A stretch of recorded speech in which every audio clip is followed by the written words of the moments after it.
My own son called me construction trash at a $50,000 charity dinner. I'm Jack Sullivan, and for 26 years, I thought I was raising a grateful son.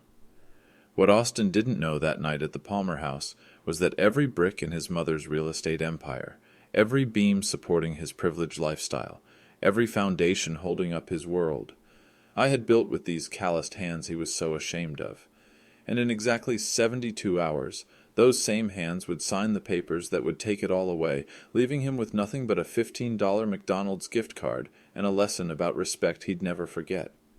I didn't say a word that night, didn't raise my voice, just smiled and walked away. Sometimes the quietest response carries the loudest message. If you're watching this, please subscribe and let me know where you're watching from, because what happened next will show you why you should never, ever judge someone by their work clothes. But to understand how a construction worker ended up owning his son's entire world, we need to go back to where it all started. The first time I noticed Austin was ashamed of me was 3 years ago. December 15th, 2021, his college graduation party at the Riverside Country Club. I showed up straight from a job site. My 2015 Ford F-150 looked out of place next to the BMWs and Mercedes in the parking lot. I had Sullivan Construction Group magnets on both sides, dented tailgate, work boots caked with concrete dust. Austin's friends were there, trust fund kids with names like Bryce and Tristan. I watched my son introduce everyone to his mother, Rebecca, his beautiful, successful mother who owned Grant Real Estate Development. Then I walked over. "Dad," Austin said, and I heard it. That tone, like he was apologizing for my existence. "This is my father. He works in construction." Not, "He owns a construction company." Not, "He built half the buildings in Chicago." Just, "He works in construction." Bryce looked at my Timberland work boots, steel toe, worn leather. 15 years of hard use? "Cool," Bryce said, then immediately turned away. But here's what none of them knew. That country club? The one they thought made them so special? I built the East Wing in 2006, the marble floors they were standing on, the crystal chandelier Austin was posing under for photos. My crew installed every piece. I could have mentioned it, could have told them that the Sullivan Construction Group they'd never heard of had a contract portfolio worth $12 million that year alone. Could have explained that the dented truck outside contained blueprints for projects worth more than their parents' houses. Instead, I congratulated Austin and left early. Rebecca found me in the parking lot. "Jack, you don't have to—" "It's fine," I said. "He's young. He'll figure it out." But it wasn't fine, and Austin didn't figure it out. He got worse. The second incident was last summer. Austin brought his girlfriend Madison home. Sweet girl, studying architecture at Northwestern. She was fascinated by the renovation we'd done on our Lincoln Park house. "This craftsmanship is incredible," she said, running her hand along the custom crown molding in the dining room. "Who did this work?" "Some contractor," Austin said quickly. "Dad, can you get us some drinks?" I was standing right there. Madison looked confused. "Actually," I said, "I did that crown molding myself, and the built-in bookcases in the living room, and the kitchen island." Madison's eyes lit up. "Really? The joinery on those cabinets is museum quality. Where did you learn to do work like this?" Austin jumped in. "Dad's always been handy with tools." Handy with tools. Like I was some weekend warrior with a Home Depot hobby. "I've been a carpenter for 30 years, I told Madison. "Started my company in 1994. Austin's face went red. Later, after Madison left, he cornered me in the garage. "Why do you have to make everything about your job?" I wasn't making anything about anything. She asked a question. "You embarrassed me." "How?" "She thinks we're like working class." I stared at him. "Austin, what do you think built all this?" I gestured around the 3-car garage, at the house, at the Bentley Bentayga he drove. "Where do you think your mother's money came from?" "Mom's a real estate developer. She's successful." "And who built her first development? Who taught her everything she knows about construction costs and project management?" Austin shrugged. "I don't know. Some partner?" "Some partner." "I built Rebecca's first apartment building in 1998 with my own crew, my own equipment, my own reputation as collateral. When she couldn't get traditional financing, I put my company assets on the line. When the bank demanded a guarantor, I signed my name. We were married 2 years later.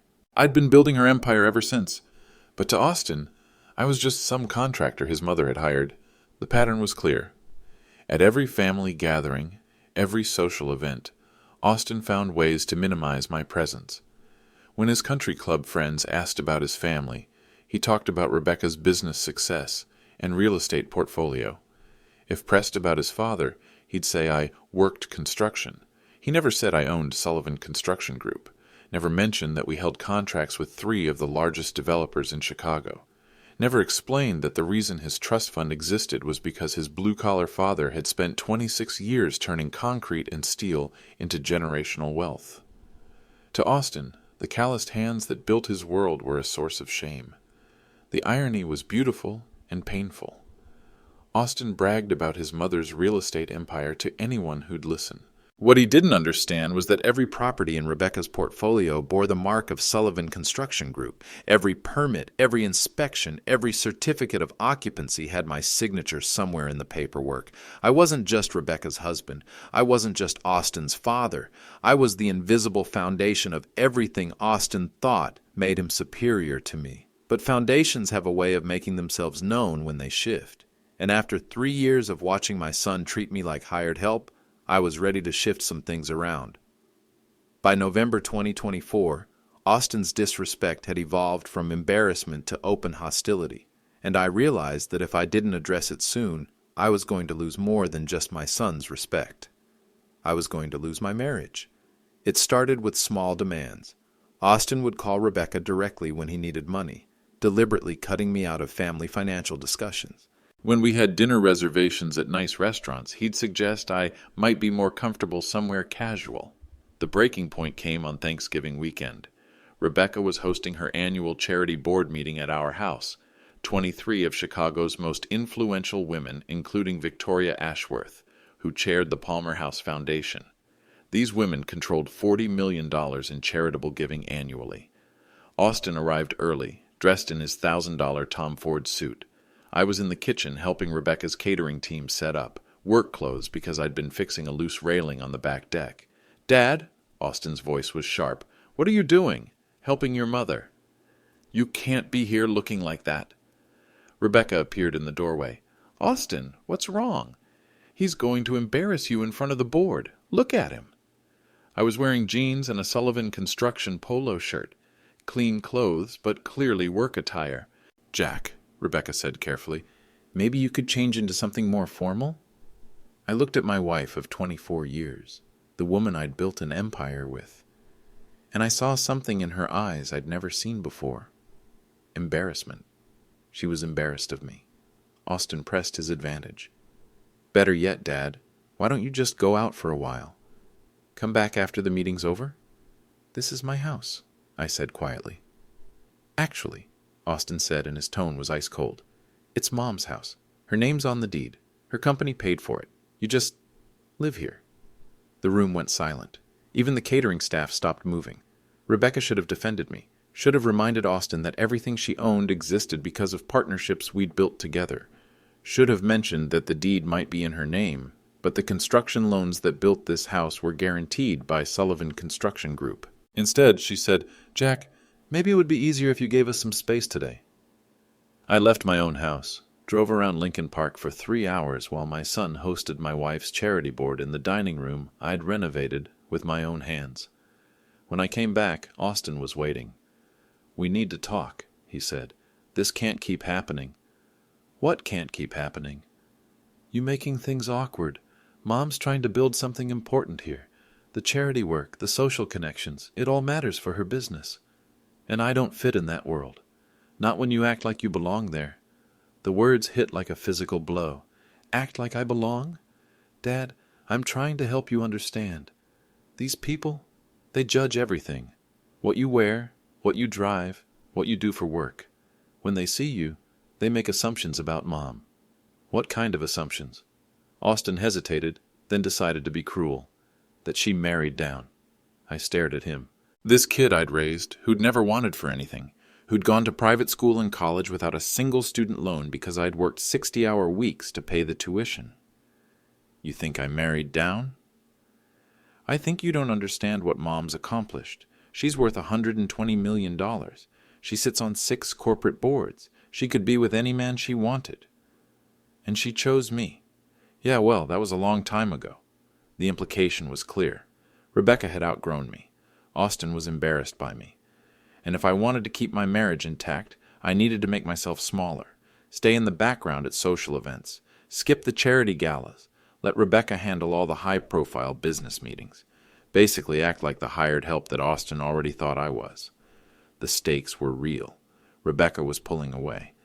I could feel it in the way she'd stopped asking my opinion on business decisions, the way she'd started taking separate cars to social events, the way she'd begun introducing herself as Rebecca Grant Sullivan instead of just Rebecca Sullivan. Austin was systematically erasing me from the family narrative, and Rebecca was letting it happen. If I stayed quiet, if I kept accepting this treatment, I would lose everything. Not financially, the paperwork protected me there, but emotionally, socially, as a husband and father, I would become exactly what Austin thought I was. Invisible help in a house I didn't belong in. But Austin had made one critical error in his campaign to diminish me. He'd assumed that because I didn't fight back, I couldn't fight back. He was about to learn the difference between quiet strength and actual weakness. The confrontation started over Rebecca's birthday party, December 10th. Rebecca was turning 48. Austin had organized what he called an intimate gathering, 30 people, catered by Alinea, $25,000 budget. I found out about the party from the invoice. Austin, I said, finding him in the living room with his laptop, we need to discuss this party. What about it? The guest list. I don't see my brother Danny or his wife. They wouldn't fit the vibe. What vibe? It's an upscale event, Dad. Danny was a plumber. His wife Sarah taught elementary school, salt-of-the-earth people who'd known Rebecca since before she had money. They're family. They're not Mom's crowd. What's Mom's crowd? Austin sighed like he was explaining something to a child. Successful people, business owners, people who matter. Danny owns his own plumbing company. It's not the same thing. Why? Because he shows up places with pipe grease under his fingernails. I looked down at my hands, calloused, scarred, honest hands, like me. I didn't say that. You didn't have to. Austin closed his laptop. Dad, can we just get through Mom's party without making it about you? I'm not making anything about me. I'm asking why my brother isn't invited. Because it's embarrassing. What's embarrassing? Having blue-collar relatives when you're trying to build relationships with people like Victoria Ashworth. Victoria Ashworth, Palmer House Foundation chairwoman, Old Money Chicago. Austin was obsessed with impressing her. What does Victoria Ashworth have to do with your mother's birthday? She controls $40 million in charitable funding. Mom wants to partner with her foundation. So we can't look like what? Austin stood up. Like we're pretending to be something we're not. What are we pretending to be? Sophisticated, elite, high class. And what are we really? Long pause. You know what you are, Dad. Say it. Working class. And that's bad? It's limiting. I felt something shift inside me, a door closing. Austin, who do you think built this house? Some construction company. Which one? I don't know. Mom hired them. Sullivan Construction Group. Austin blinked. So? That's my company. Your company? I own Sullivan Construction Group. Austin's confidence wavered for just a second. You work for a construction company. I founded it in 1994, 30 years ago. That's not. Mom never said. What did Mom never say? Austin was quiet. Ask her, I said. Ask your mother who owns Sullivan Construction Group. Even if that's true, it doesn't change anything. What doesn't it change? You still do manual labor. And that's shameful? It's not appropriate for Mom's social circle. Whose social circle was it before? What? Before your mother had money. Whose friends were they? I don't know. My friends. Danny's friends. Sarah's friends. People who knew your mother when she was Rebecca Grant, not Rebecca Grant Sullivan. Austin waved his hand dismissively. That was different. How? She was building something. Working towards something better. And what am I doing? Staying in the same place. Is that what you think? It's what I see. I pulled out my phone, speed-dialed Nathan Pierce. Nathan, Jack Sullivan. I need you to bring the papers tomorrow." "Which papers?" Nathan's voice came through clearly. "All of them." Austin was watching now. "The partnership agreements?" Nathan asked. "Everything. Austin needs to understand some things." I hung up. "Who was that?" Austin asked. "My attorney." "Why do you need an attorney?" "You'll see." "Dad, what papers was he talking about?" I smiled. "Tomorrow, Austin. We'll clear everything up tomorrow." "What's tomorrow?" "Your education." The next morning, Austin discovered me in the garage at 6 a.m., going through a metal filing cabinet I kept behind my workbench. Papers spread across the concrete floor. Legal documents, financial statements, things I'd never showed him. "Dad, what are you doing?" I held up a business card. "Looking for this. Nathan Pierce, attorney at law, corporate and real estate." The card was worn from being carried in my wallet for 15 years. "Why do you have a corporate lawyer's card?" "Why do you think?" Austin stared at the papers around me. Partnership agreements, construction contracts, bank statements, all bearing letterhead he'd never seen before. Sullivan Construction Group, LLC. "Dad, what is all this?" "My work." I picked up a building permit, City of Chicago official seal. Project address, 1247 North Lake Shore Drive. The first apartment building Rebecca ever developed. Austin leaned closer. "That's Mom's first project." "Yep. Why do you have the permit?" I pointed to the signature line. "General contractor, Sullivan Construction Group. Authorized representative, Jack Sullivan." Austin's face went pale. "You built Mom's building?" "I built all of Mom's buildings." I pulled out another permit. 3,421 West Fullerton. Then another. 891 North Michigan. Property after property, all bearing the same signature. "How many?" 23 properties, every one in your mother's portfolio." Austin sat down on an overturned paint bucket. "Your partners?" "Read the paperwork."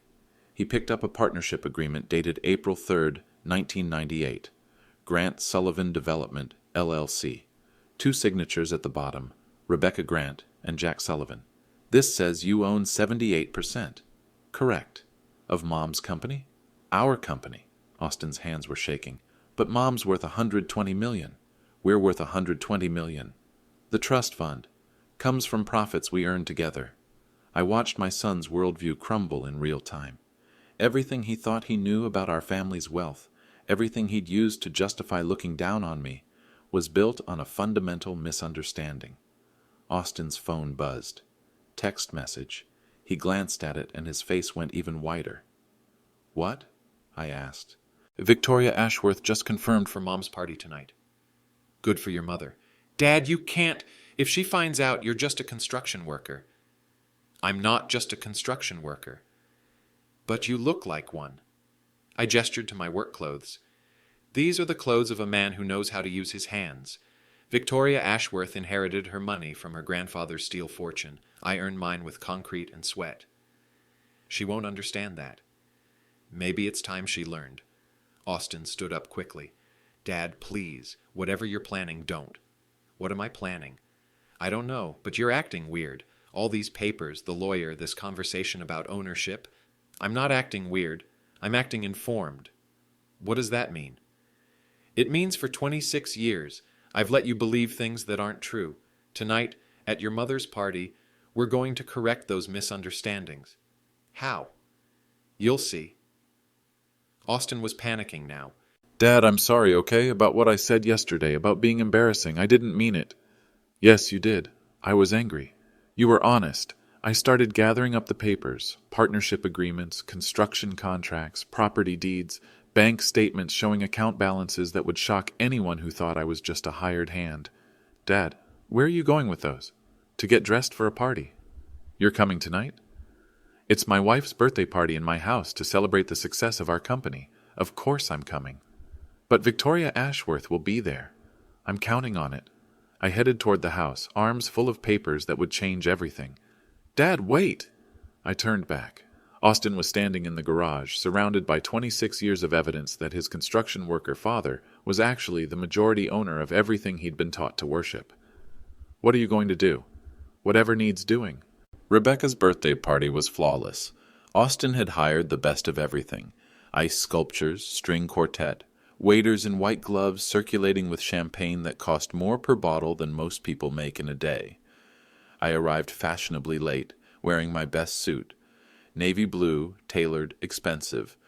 The kind of outfit that Austin couldn't critique even if he wanted to. But he still looked nervous when I walked into our living room. "Dad, you came." "Told you I would."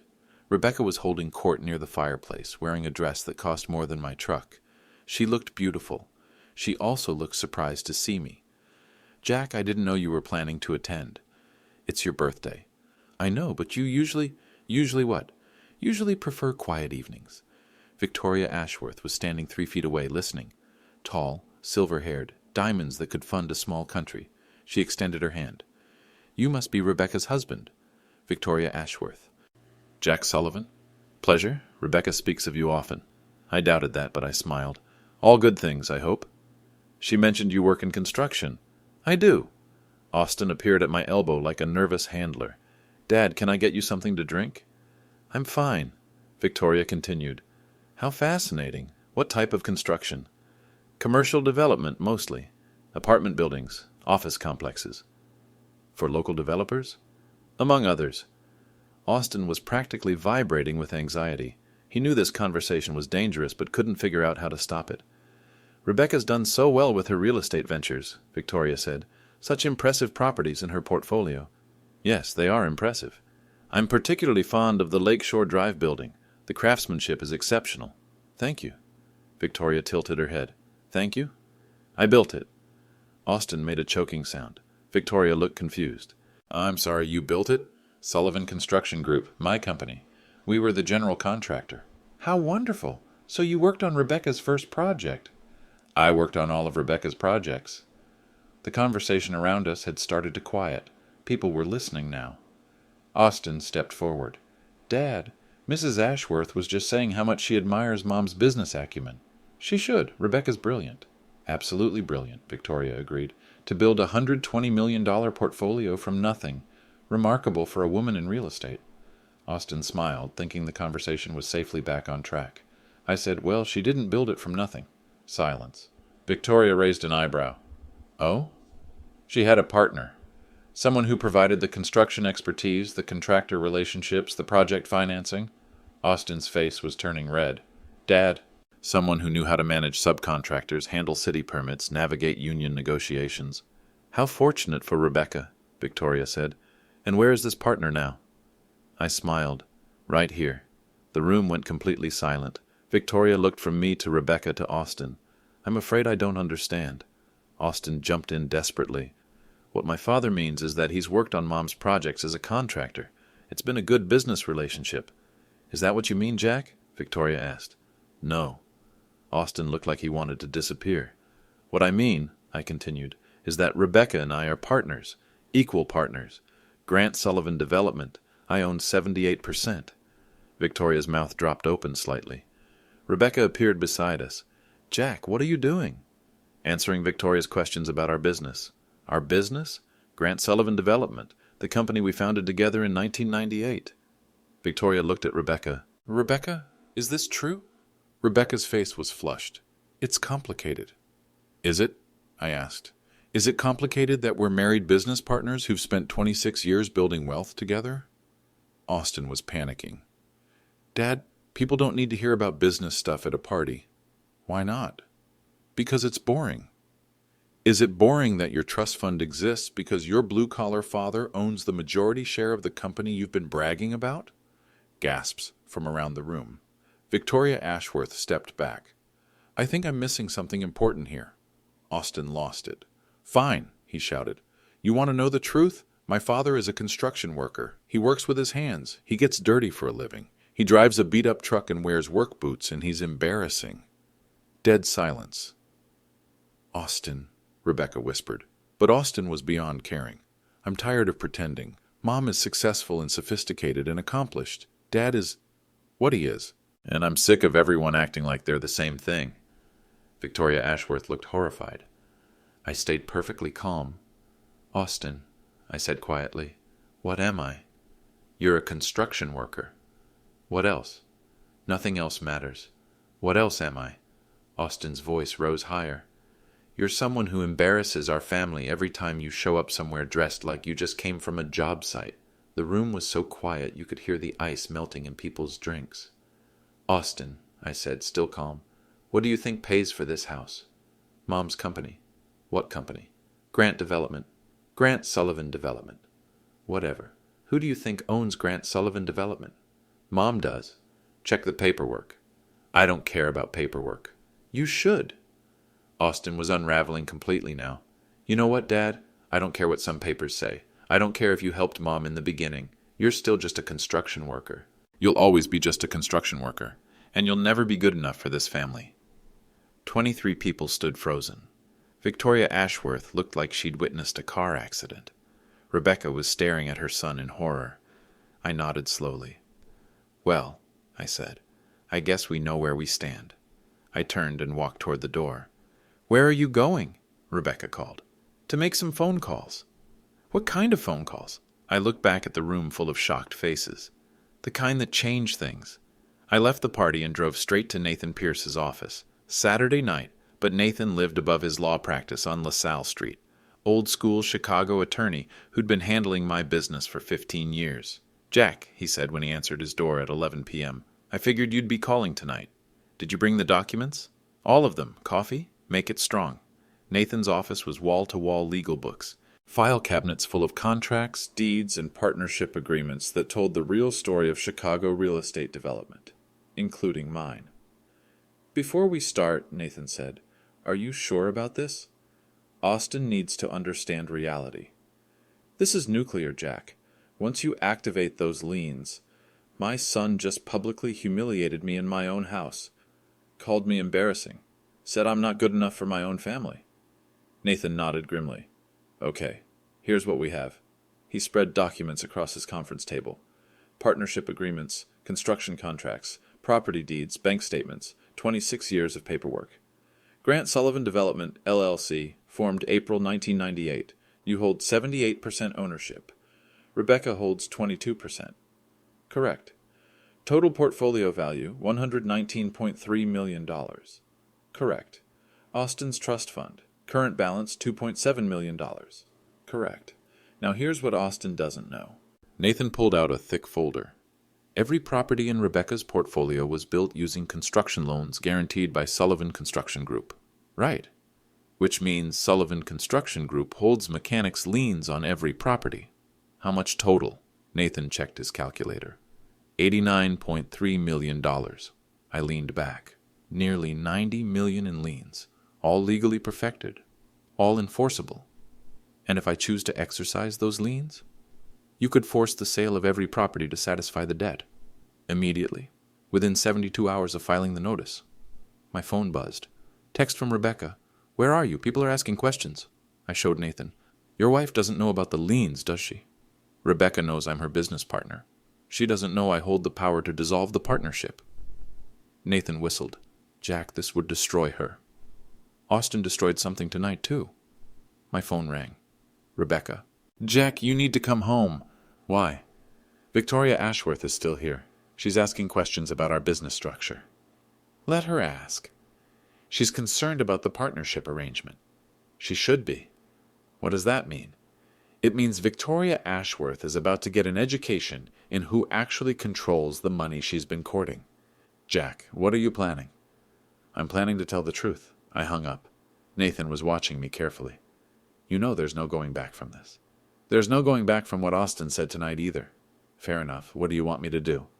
File the lien activation paperwork. When? Now. Jack, it's Saturday night. Emergency filing. You know the judge. Nathan sighed and reached for his phone. Judge Harrison? Nathan Pierce. I need an emergency filing. Yes, I know what time it is. 20 minutes later, Nathan had the signatures he needed. It's done, he said. Liens are active as of midnight tonight. Enforcement begins Monday morning. How long before Austin's accounts are frozen? His trust fund disbursements? 48 hours. And the properties? 72 hours to satisfy the debt or face forced sale. I stood up. Then I guess we better head back to the party. We? You're coming with me. Jack, I don't think... Victoria Ashworth wants to know about business structures. You're going to explain them to her. We drove back to Lincoln Park in Nathan's Mercedes. The party was still going, though it had clearly shifted into damage control mode. Rebecca was trying to maintain normalcy while Austin sulked in a corner. Victoria Ashworth intercepted me at the door. "Jack, I'm glad you're back. I think there's been some confusion tonight." "No confusion." Austin was very clear. "Perhaps we could discuss this privately." "I'd prefer to discuss it publicly, since my son chose to humiliate me publicly." "Jack," Rebecca appeared. "Victoria and I were just talking about the foundation partnership opportunity." "Were you?" "Yes, and I think there might be some misunderstanding about our business arrangement." Nathan stepped forward. "Mrs. Grant Sullivan, Mrs. Ashworth, I'm Nathan Pierce, corporate counsel for Sullivan Construction Group." Victoria's eyebrows shot up. "Corporate counsel?" Nathan opened his briefcase. "Perhaps I can clear up any confusion about the business structure." The remaining party guests were openly staring now. "This is the original partnership agreement for Grant Sullivan Development." Nathan held up the document. "Filed with the state of Illinois in April 1998. Austin emerged from his corner. "What's happening?" "Your education," I said. Nathan continued. "The partnership structure is quite clear. Jack Sullivan holds majority ownership at 78%. Rebecca Grant Sullivan holds 22%. Victoria looked stunned. 78%. Additionally, Nathan said, producing another document, Sullivan Construction Group holds perfected mechanics liens on all properties in the Grant Sullivan development portfolio. "What does that mean?" Victoria asked. Nathan smiled. "It means Jack Sullivan doesn't just own the majority of the company. He holds legal claim to every property the company owns." Austin's face went white. "What?" "Total value of liens, $89.3 million. Victoria Ashworth sat down heavily in the nearest chair. Rebecca stared at Nathan. "What liens? Jack, what is he talking about?" "Construction loans," I said simply. "Every property we built together was financed through construction loans guaranteed by my company." "So?" "So those loans created liens, legal claims against the properties." Austin's voice was barely a whisper. "What does that mean?" Nathan answered. "It means your father could force the sale of every property to satisfy the debt." "When?" "I filed the activation paperwork tonight. Enforcement begins Monday." Austin collapsed into a chair. "My trust fund?"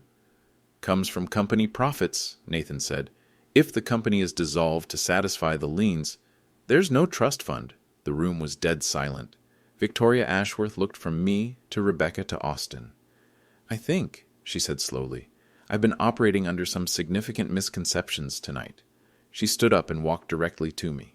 "Mr. Sullivan, I owe you an apology. I was led to believe that Rebecca was the sole owner of this remarkable real estate empire." "Rebecca is an excellent businesswoman," I said. "We've built this together." "But you're the majority owner." "I am." Victoria turned to Austin. "Young man, I think you owe your father more than an apology." Austin couldn't speak. Victoria looked back at me. "Mr. Sullivan, the Palmer House Foundation would be honored to discuss partnership opportunities with the actual owner of Grant Sullivan Development." The status reversal was complete. Austin, who'd spent the evening calling me embarrassing, was now sitting in a chair, facing the reality that his trust fund existence depended entirely on the good graces of the blue-collar father he'd just publicly disrespected. "Now," I said calmly, "I think it's time for some consequences." Monday morning, 9 a.m. sharp, I walked into the offices of Grant Sullivan Development with Nathan Pierce and two paralegals carrying banker's boxes full of documents. Rebecca was already at her desk, looking like she hadn't slept. Austin was sitting in the conference room staring at his phone. "We need to talk," I said. Rebecca looked up. "Jack, about Saturday night." "Saturday night was educational. Today is about business." Nathan placed a document on Rebecca's desk. "Notice of lien enforcement. Filed this morning with Cook County." Rebecca's hands shook as she read. "Jack, what is this?" $89.3 million in construction liens, all legally perfected, all enforceable. Against our properties? Against properties owned by Grant Sullivan Development, where Sullivan Construction Group holds legal claim for construction costs. Austin appeared in the doorway. "Dad, you can't do this." "I can. I am." Nathan pulled out another document. "Dissolution notice for Austin Sullivan's trust fund, effective immediately." Austin's face went completely white. "What?" The trust fund was established using company profits. If the company is dissolved to satisfy outstanding debt, there's no trust fund, I finished. Austin dropped into a chair. How much is left? Nathan consulted his notes. After fees and liquidation costs, approximately $15. $15? We'll send you a McDonald's gift card. Rebecca stood up. Jack, this is insane. You're destroying our life's work. Our life's work? Yes, our life's work. Rebecca, Saturday night, in front of 23 people, our son called me embarrassing. Said I wasn't good enough for this family. Said I was just a construction worker who didn't belong. He was angry. He was honest. I walked to the window overlooking Lakeshore Drive. You know what's down there? The first building we built together, 26 years ago. You remember that day? Rebecca's voice was quiet. Of course. We signed the partnership papers in your Honda Civic because we couldn't afford an office. You were wearing a $20 dress from Target. I was wearing work clothes because I'd come straight from the site. Jack, we were partners then, equal partners. I provided the construction expertise. You handled the development side. We built something together. We're still partners. Are we? Because Saturday night, when our son was publicly humiliating me, you stood there and said nothing. Rebecca's eyes filled with tears. I didn't know what to say. You could have said, Austin, your father owns 78% of this company. I was embarrassed. Of what? Of the scene he was making. Or of me? Long silence. Rebecca, answer the question. Were you embarrassed of me? More silence. That's what I thought. Nathan placed another document on Rebecca's desk. Asset freeze notification. All company accounts are frozen pending lien resolution. What does that mean? Rebecca asked. It means no access to company funds until the debt is satisfied. Austin's phone had been buzzing constantly. Dad, the bank is calling. They're saying my credit cards are declined. Correct. But I have a dinner tonight with Madison's parents. Order pizza. Dad, this is serious. How am I supposed to pay for anything? Get a job. Austin stared at me like I'd suggested he grow wings and fly. A job? Employment. Work. The thing your blue-collar father has been doing for 30 years to pay for your lifestyle. What kind of job? Any kind. Construction's hiring. Austin's voice rose to a whine. I can't work construction. Why not? I'm not qualified. Neither was I when I started, I learned. Rebecca was reading through the legal documents. Jack, how do we fix this? Easy. Austin apologizes. He'll apologize. Publicly. What? Same room, same people. Austin acknowledges that he was wrong about his construction worker father, acknowledges that his privileged lifestyle was funded by blue-collar work, acknowledges that he owes his opportunities to the man he called embarrassing. Austin was panicking. Dad, I can't make you do anything, but I can leave those liens in place forever. What happens if I don't apologize? Nathan answered. Forced sale of all properties within 60 days, total dissolution of Grant Sullivan Development, complete liquidation of assets. And my trust fund? Already gone. Austin looked at his mother desperately. Mom? Rebecca looked at the documents, then at me. Jack, what do you want? I want respect. I want acknowledgement. I want my family to understand that blue-collar work built their white-collar lifestyle. And if Austin does this, if he apologizes publicly, liens are lifted, trust fund is restored, business continues as normal. And if he doesn't, we start over, all of us. Austin was doing the math. How long do I have to decide? Nathan checked his watch. 48 hours until final asset seizure. And there's no other way? There's always another way, I said. Get a job, pay your own bills, learn what work actually means. Austin stared at me with a mix of fear and hatred. 48 hours, I repeated. Choose wisely. By Tuesday evening, Austin had learned what real consequences felt like. His Bentley was repossessed.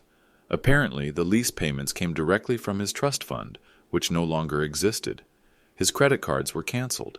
The American Express Black Card he'd been so proud of? Worthless plastic. His apartment in River North? Eviction notice on the door. The rent had been automatically debited from an account that was now frozen. Madison found out about everything when Austin couldn't pay for dinner at Alinea. $200 per person tasting menu, and Austin's card was declined. 3 times. I know this because Madison called Rebecca, crying.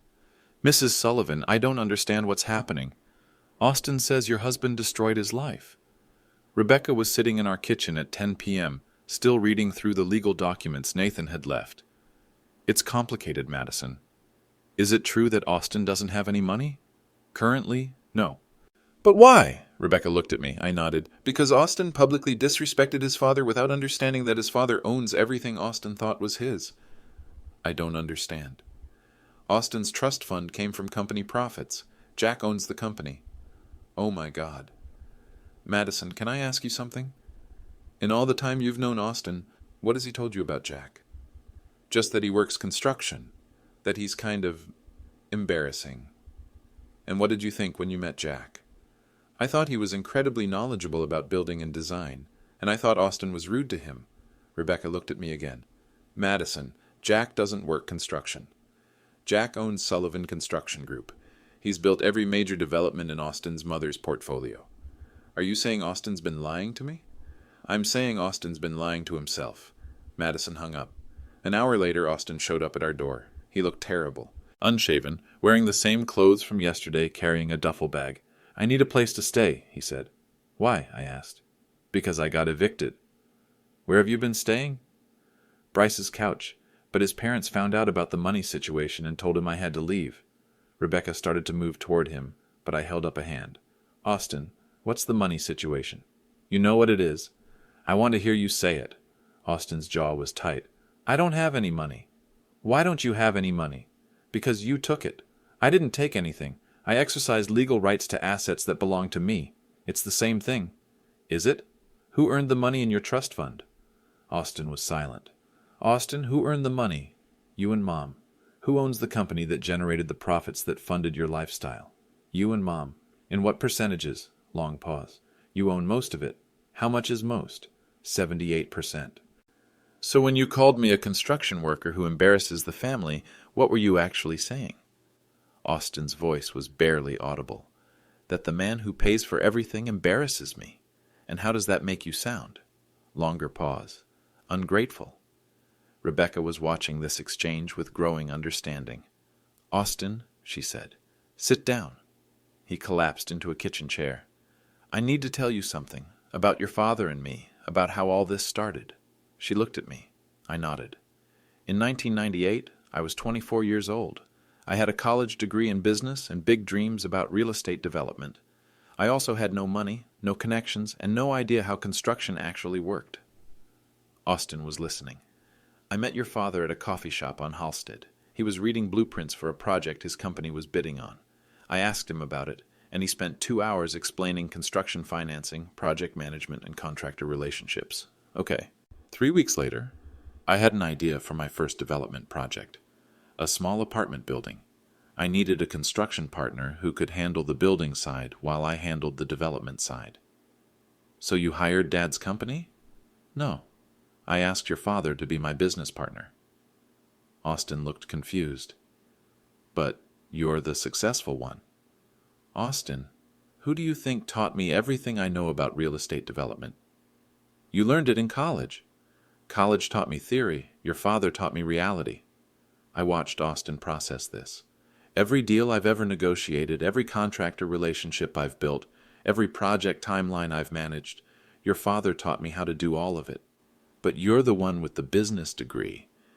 And your father is the one with 30 years of experience building things that people actually live and work in. Austin looked from Rebecca to me. So you're saying he's not just a construction worker? Austin, Rebecca said patiently, your father owns the construction company. He's the CEO of Sullivan Construction Group. But he dresses like a worker. Because he works. He's on job sites every day, solving problems, managing crews, ensuring quality. He doesn't sit in an office wearing suits. That's embarrassing. Rebecca's voice got sharp. What's embarrassing? Having a father who gets his hands dirty. Austin, look at your hands. Austin held up his hands, soft, manicured, no calluses, no scars, no evidence of any kind of work. Now look at your father's hands. I held up my hands, calloused, scarred, marked by 30 years of honest work. Which hands built the life you've been living? Austin stared at our hands. Austin, Rebecca continued, every comfort you've ever known, every opportunity you've ever had, every dollar you've ever spent, it came from your father's work. But I thought it came from your success. My success came from partnership with your father. Austin looked around our kitchen. Custom cabinets, granite countertops, high-end appliances. Did Dad build this kitchen? With his own hands. Austin was finally beginning to understand. The trust fund, he said quietly. It really comes from his work? Our work. But yes, ultimately from his expertise in labor. Austin looked at me. Dad, I'm sorry. For what specifically? For calling you embarrassing. What else? For being ashamed of your job. What else?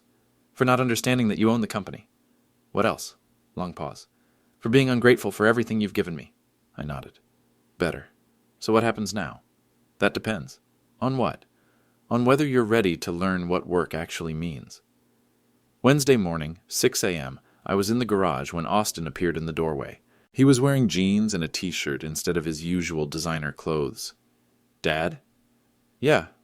Can I work for you? I looked up from the blueprints I was reviewing. Doing what? Whatever you need. I want to learn the business.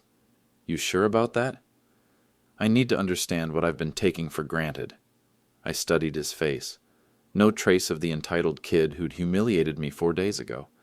He looked humbled, maybe for the first time in his life. Construction work starts at 6 a.m. Okay. You'll be carrying materials, cleaning up job sites, taking orders from foremen who've been doing this since before you were born. Okay. You'll get dirty. Your hands will get cut up. Your back will hurt. And you'll earn minimum wage until you prove you can actually contribute. I understand. Do you? Austin nodded. I understand that I've never actually worked for anything in my life. That afternoon, I took Austin to the Sullivan Construction Group office on West Lake Street. Nothing fancy.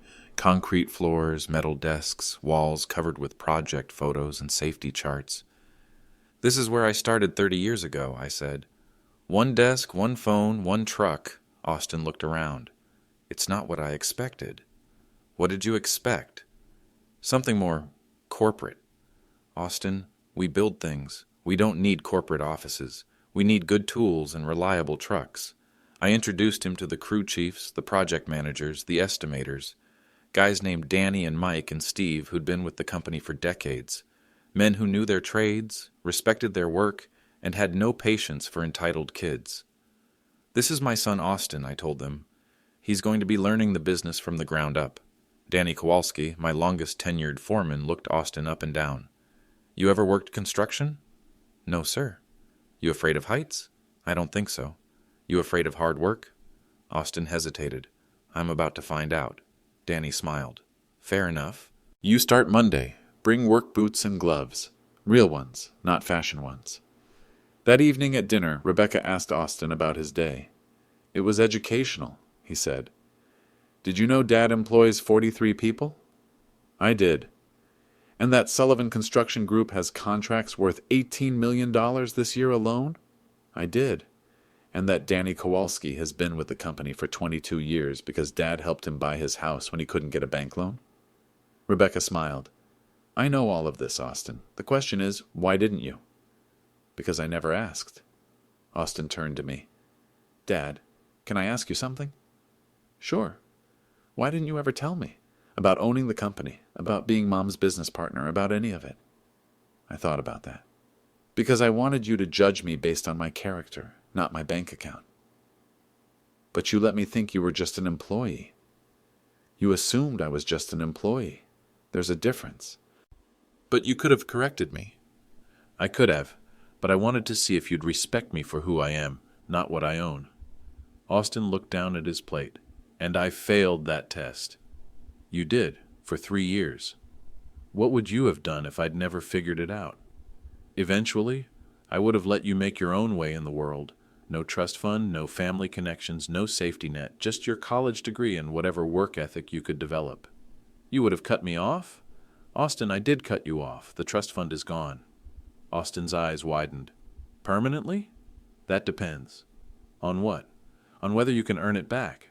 I pulled out a document Nathan had prepared. New trust fund agreement. You can qualify for reinstatement by working for Sullivan Construction Group for 2 years, full-time, proving you understand the value of work. 2 years? 2 years of learning how money is actually made. 2 years of understanding what it means to build something with your hands. 2 years of earning the respect of people like Danny Kowalski. Austin read through the agreement. What if I can't do it? What if I'm not cut out for construction work? Then you'll find something else you are cut out for, but you'll do it on your own, without family money. And if I complete the 2 years? Trust fund restored. Plus, you'll own 5% of Sullivan Construction Group. Austin looked up sharply. Really? Really? But you'll have earned it.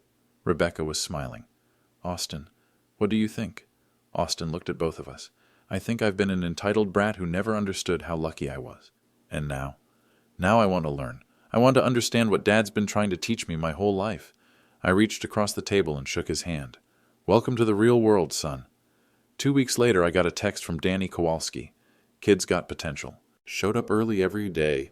Didn't complain once about the grunt work and asked good questions about the trade. You raised him right, Jack. Just took him a while to figure it out. The lesson Austin learned wasn't just about money or work or family respect. It was about understanding that dignity comes from contribution, not inheritance. That respect is earned through character, not status. And that the people you look down on might just be the foundation everything else is built on. Sometimes the hardest lessons are the most valuable ones, and sometimes it takes losing everything to understand what you actually had. If you're watching this because you've been underestimated by people who should know better, remember, quiet power is still power. And foundations have a way of making themselves known when the structure starts to shake. What's your story? Let me know in the comments where you're watching from, and whether you've ever had to teach someone to respect what they'd been taking for granted.